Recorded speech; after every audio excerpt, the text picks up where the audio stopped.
ما تقربش من المقبرة دي، قصة مرعبة عن الجن هتخليك ما تنام. فاء، قصة رعب قصيرة واقعية، قصص جن حقيقية. كنت فاكر إن شغل المقابر ده سهل، كام دفنها شوية تراب وكلمة البقاء لله وخلاص.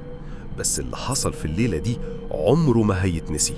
كان في قبر قديم محدش بيقرب منه، اسمه معروف بالناس باسم مقبرة الست اللي ما بتتحللش.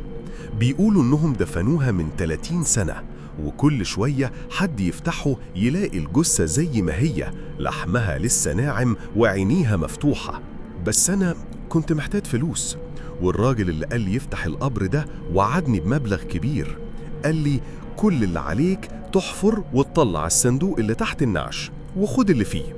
بدأت الحفر، وكل ما أقرب الأرض بتبرد أكتر. قلبي كان بيدق زي الطبول، بس الفلوس بتنسيك الخوف. وصلت للتابوت، فتحته، ريحة موت طلعت كأنها بتكتم أنفاسي. بس الغريب، الجثة فعلا ما اتحللتش، كأنها نايمة.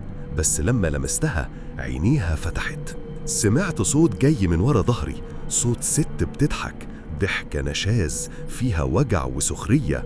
لفيت، مفيش حد. رجعت أبص للجثة، ما كانتش موجودة.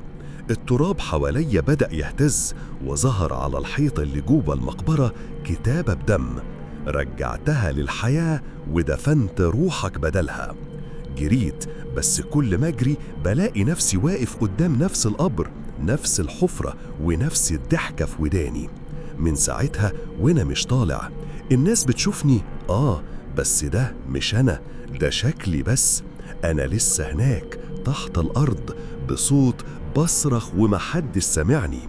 وانت لو بتتفرج دلوقتي ما تستعجلش تقفل الفيديو، لأنك لو سمعت القصة للآخر اللعنة بقت معاك والمقبرة قربت منك.